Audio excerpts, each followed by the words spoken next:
آج مذاکراتی کمیٹی کی جو ہماری سائٹ سے ہے عمر ایوب صاحب کی سربراہی کے اندر خان صاحب کے ساتھ ملاقات ہوئی اور اس کے اندر سی ایم کے پی کے علی امین گنڈاپور صاحب موجود تھے.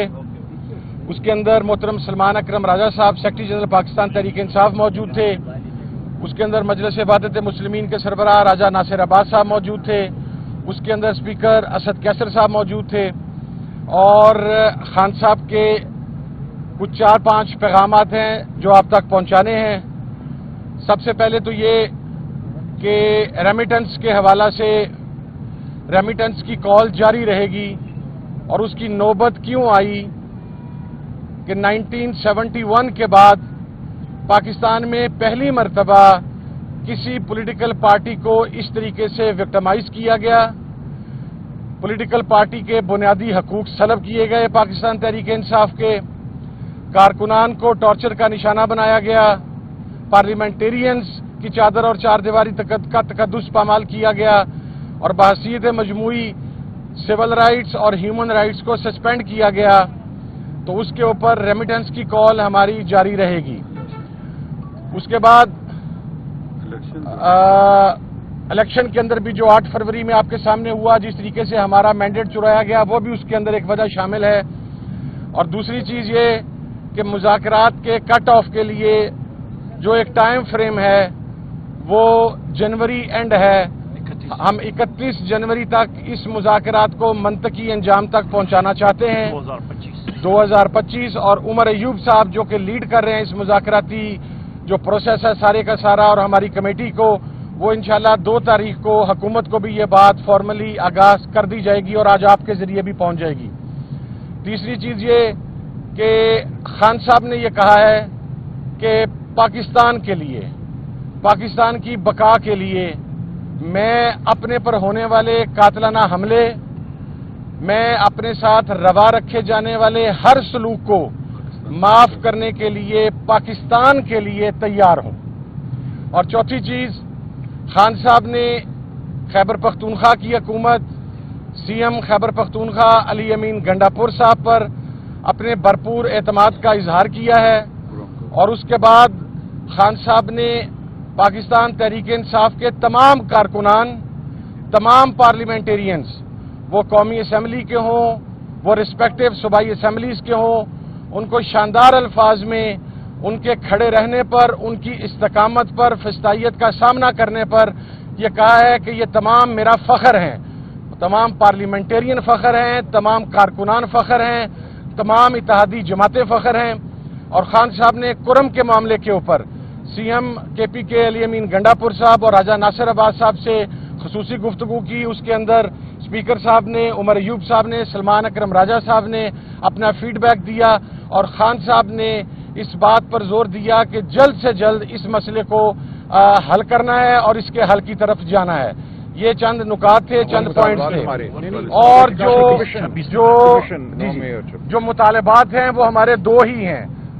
وہ جو پہلے ہم نے کہا تھا کہ 9 مئی کے اوپر جو دوسری سائڈ کا موقف ہے وہ ہمیں رسپانسیبل قرار دیتے ہیں. ہم بڑا کیٹیگرائز کر کے کہتے ہیں کہ ہم رسپانسیبل نہیں ہیں، دوسری سائڈ رسپانسیبل ہے. تو اس کا بہترین حل یہ ہے کہ ایک ایسا جوڈیشل کمیشن بنے جو سپریم کورٹ کے سینئر موسٹ ججز پر مشتمل ہو تاکہ ایک غیر جانبدارانہ تحقیقات ہو سکے. سی سی ٹی وی فوٹیجز سامنے لائی جائیں. وہ لوگ جو ان سی سی ٹی وی فوٹیجز کے اندر موب کو پرووک کر رہے تھے، کیونکہ موب سائیکی آپ سمجھتے ہیں کہ جب کراؤڈ ایک موب کی حیثیت اختیار کرتا ہے تو وہ پھر انکنٹرولیبل ہوتا ہے. وہ کون سے لوگ تھے جو ان کو پرووک کر کے مخصوص جگہوں کی طرف لے جا رہے تھے، اس کا تعین سی سی ٹی وی فوٹیج سے ہی ہو سکتا ہے اور کسی طریقے سے نہیں ہو سکتا. اور 26 نومبر کے اوپر دیکھیں ہمارا بڑا واضح موقف ہے کہ گولی چلی. آج کی تاریخ تک جو ہمارے پاس ایگزیکٹ ڈیٹا ہے، ہمارے 13 کارکنان شہید ہیں، ہمارے 64 بلٹ انجریز ہیں اور ہمارے مسنگ کارکنز جو ہیں ان کی تعداد 150 سے 200 کے درمیان ہے. اس کے اوپر ہمارا موقف بہت کلیئر ہے کہ یہ پاکستان کی عوام پر حملہ تھا، پاکستان کی جمہوریت پر حملہ تھا. اور اس حملے کے جو ذمہ داران ہیں، جنہوں نے یہ آرڈر دیا گولی چلانے کا، وہ اس کے رسپانسیبل ہیں. اس لیے ہم 26 کے اوپر بھی جوڈیشل کمیشن ڈیمانڈ کر رہے ہیں، 26 نومبر کے اوپر. اور اس کے ساتھ ساتھ جو دوسرا مطالبہ تھا میرا، وہ تمام جو سیاسی اسیران ہیں ان کی رہائی کا تھا، جو 9 مئی سے پہلے، 9 مئی کے بعد، 26 نومبر کے کیسز میں، مختلف جلسے جلوسوں کے، مختلف کارنر میٹنگز میں، نچلے لیول سے لے کے اوپر والے لیول تک جو مختلف جیلوں میں ہیں، جن کا ٹرائل کمپلیٹ نہیں ہو رہا، جس کے اندر پروسیکیوشن کی طرف نہیں جا رہی، ان کے راستے میں روڑے اٹکائے جا رہے ہیں، ان کی رہائی ہمارے ایجنڈے کا حصہ ہے. اور آخری بات، عمران خان صاحب کی رہائی. عمران خان صاحب کی رہائی کسی ڈیل کے ذریعے نہیں ہوگی، کوئی پیپر سائن کر کے نہیں ہوگا، جس طرح کچھ لوگ رات کی تاریکی میں پیپر سائن کر کے اس ملک سے باہر چلے گئے سزا یافتہ ہونے کے باوجود. عمران خان اپنے تمام مقدمات کا سامنا عدالتوں میں کر کے، عدالتوں کے ذریعے عمران خان باہر آئے گا. وہ کوئی ایسی بات پر یقین نہیں رکھتا. اور یہ بھی میں آپ کو ایک بات عرض کر دوں، عمران خان صاحب وہاں پر ابھی بھی فوکس تھے کہ آپ صرف اسیران، کارکنان، ان کی رہائی کی بات کریں، لیکن کمیٹی کے تمام ممبران کا، تمام اتحادی جماعتوں کا، پورے پاکستان کی تحریک انصاف کی قیادت کا ہم نے خان صاحب کو پیغام دیا کہ آپ کی رہائی ہمارے ایجنڈے کا حصہ ہے. آپ نے ایک اسٹیٹسمین شپ ظاہر کی ہے، شو کی ہے کہ آپ نے ایک لیڈر کا کردار ادا کرتے ہوئے کہا کہ میرے پارلیمنٹیرینز، میرے کارکنان، ان کو رہا کیا جائے. لیکن آپ کے پارلیمنٹیرینز، آپ کے کارکنان، آپ کی جماعت، آپ کے اتحادیوں کا اولین مطالبہ یہ ہے کہ آئینی، قانونی، عدالتی طریقے سے عمران خان صاحب رہا ہوں. اور میں یہ بات کلیریفائی کر دوں، جس طرح گزشتہ منتھ عمران خان صاحب کی تمام کیسز میں ضمانت مکمل ہو گئی تھی، روبکار جاری ہونے والی تھی، لیکن پھر قالین کا ایک ٹکڑا اٹھایا گیا اور ایک FIR نکال کے تو خان صاحب کو اس کے اندر ریمانڈ کر دیا گیا. یہ کلیئر انصاف کا قتل بھی تھا، یہ کلیئر پولیٹیکل وکٹمائزیشن بھی تھی. تو ہماری جو کمیٹی حکومت سے بات کرے گی وہ اس پولیٹیکل وکٹمائزیشن کو روکنے کے اوپر بات کرے گی. باقی خان صاحب انشاءاللہ اپنے مقدمات کو فیس کر کے باہر آئیں گے.